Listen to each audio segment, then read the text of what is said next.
Satpal Malik political आदमी है और पॉलिटिकली एम्बिशियस भी आदमी है। मतलब जिस इलाके के सतपाल मलिक हैं उस इलाके के एक और आदमी हैं, वो भी हमारे मित्र हैं, आरिफ मोहम्मद खान। आप इन दोनों के बारे में कल्पना नहीं कर सकते कि ये लोग भारतीय जनता पार्टी में चले जाएंगे। ये बड़ा एक्सेप्शनल है।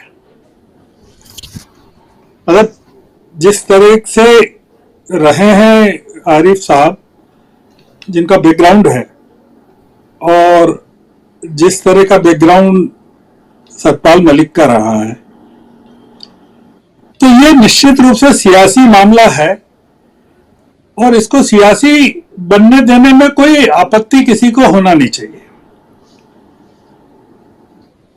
भारतीय जनता पार्टी राहुल गांधी और कांग्रेस पर हमले करने के लिए ढूंढ ढूंढ कर पुराने कांग्रेसियों को ला रही है बाहर। क्यों ला रही है? घर के भेदी अगर कांग्रेस पर हमला करेंगे तो वो ज्यादा क्रेडिबल हो जाएगा। भारतीय जनता पार्टी तिलमिलाई हुई इसलिए है कि इस बार हमला भारतीय जनता पार्टी का आदमी कर रहा है, वो कोई बाहर का आदमी नहीं कर रहा है। कांग्रेस अगर ये तमाम चीजें उठाती तो कोई उसको यकीन नहीं करता। जैसे घरों में बड़े घरों में खासकर जब संपत्ति का बंटवारा होने लगता है या सत्ता का बंटवारा होता है, तो एक भाई को जब आप बाहर करना चाहते हैं तो उसे पागल करार देते हैं।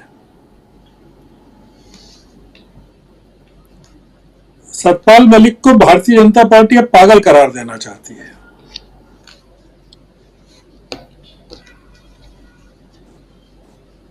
सतपाल मलिक के इंटरव्यू की 2-3 चीजों पर बारीकी से गौर किया जाना चाहिए। अगर आप उस इंटरव्यू को बजाय एक पत्रकार के और एक पॉलिटिशियन के, एक साइकोलॉजिस्ट की नजर से देखें,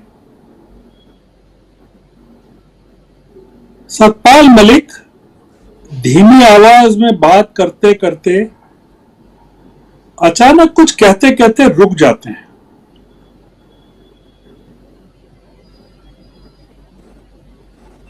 कि वो कुछ कहना चाहते हैं पर वो शायद रुक रहे हैं। ये बड़ा एक्सेप्शनल है कि अमित शाह के बारे में पूर्व में कही गई किसी बात को करण थापर के इंटरव्यू में वो विड्रॉ करते हैं और उस विड्रॉ करने में अपने चेहरे पर किसी प्रकार का गिल्ट नहीं है उनको, और इसीलिए करण थापर उनसे बार बार पूछते हैं कि आप जो कह रहे हैं उस पर कायम रहेंगे ना। अगर आप उस इंटरव्यू को बारीकी से देखें, 1 बार देखें, 2 बार देखें, 3 बार देखें, आपको कई परतें मिलेगी उसको भारतीय राजनीति की, भारतीय राजनेताओं की, भारत की राजनीति के बारे में। आप उस इंटरव्यू को एक कंटेंट के लिहाज से मत देखिए, किसी और नजरिए से देखिए।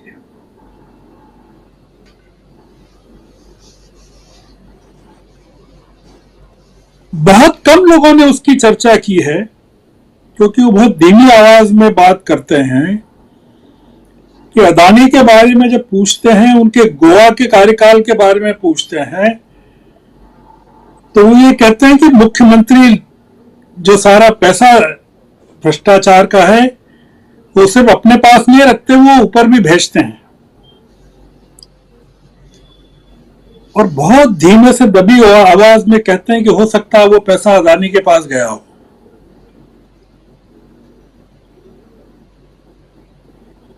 मतलब जो एलिगेशन है, आरोप जो है कि अदानी के पास जो पैसा है वो मोदी जी का हो सकता है, उसको भारतीय जनता पार्टी का एक बड़ा आदमी कह रहा है।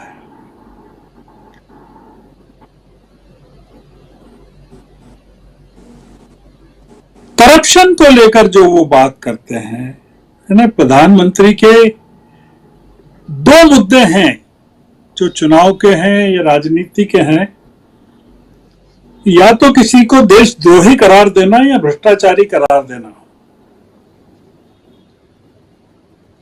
सतपाल मलिक का इंटरव्यू दोनों चीजों को एक्सपोज कर देता है। वो प्रधानमंत्री को भ्रष्टाचारी भी बता देता है और प्रधानमंत्री के इर्द गिर्द की व्यवस्था को देशद्रोही भी करार देता है।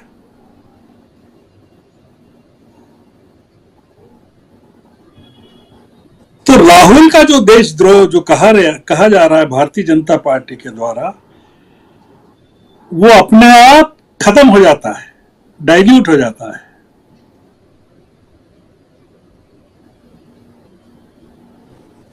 कुछ नहीं करना है कांग्रेस को, केवल, और आप इसमें एक खूबी और देखिए, बहुत जबरदस्त खूबी है। सप्लिक अंग्रेजी बहुत अच्छी बोलते हैं। करण थापर अंग्रेजी में पूछते हैं, वो हिंदी में जवाब देते हैं। वो इसलिए हिंदी में जवाब देते हैं कि देश के करोड़ों लोग वो जो कह रहे हैं उसको सुने और समझें।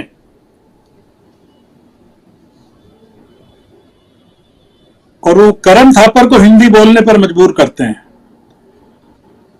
आप इसके जो सेलिएंट फीचर्स हैं इंटरव्यू के,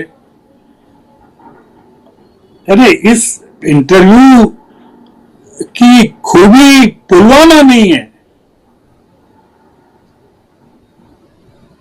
इस इंटरव्यू की खूबी यह है कि ये भारतीय जनता पार्टी का पूरा जो एपरेटस है, व्यवस्था जो है, जिसमें राजनाथ सिंह भी हैं, अमित शाह भी हैं, डोवाल भी हैं और जितेंद्र सिंह भी हैं, जिनके बारे में वो कहते हैं, तो फोन आता है उनके यहां से,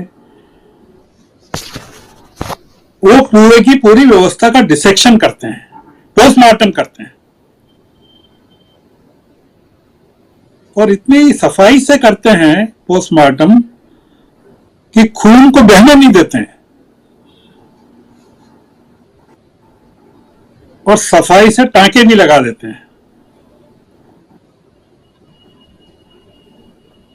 ये, और वो जो किताब लिख रहे हैं, अब आप सोचिए कि जो किताब लिख रहे हैं, किताब में क्या कहेंगे। करण थापर पूछते भी हैं और वो प्रतीक्षा भी देश को करवा रहे हैं कि अब किताब में क्या खुलासा होने वाला है।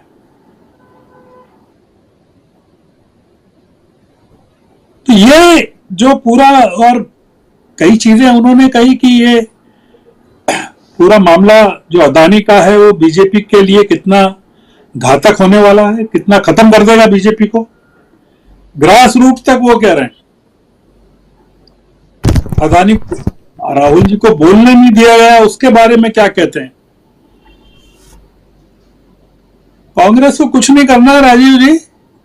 इस इंटरव्यू के, जैसे आप लोग डिबेट करवाते हो तो फिर हम लोगों के 6-6 मिनट के, 10-10 मिनट के वो जो वीडियोस जारी करते हो ना, हमने क्या कहा, हमने क्या, उनको केवल सतपाल मलिक के 1 घंटे 9 मिनट के इंटरव्यू के 10 वीडियो बना के पूरे देश में जारी कर देना चाहिए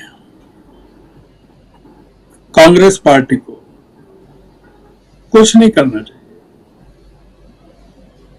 ये जो पूरा मीडिया तंत्र है सरकार का और बीजेपी का, ये इस समय ध्वस्त हो चुका है।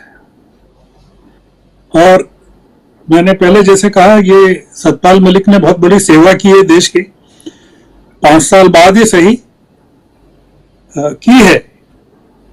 और एक लंबे समय के लिए हो सकता है देश कई बड़े संकटों से निकल आए बाहर। ये मैं इतना ही कहना चाहता हूं अभी। जी जी जी, बिल्कुल बिल्कुल, एक लंबा समय, और शायद 2019 में सतपाल मलिक सामने आते तो कुछ और बात होती, लेकिन देर आयत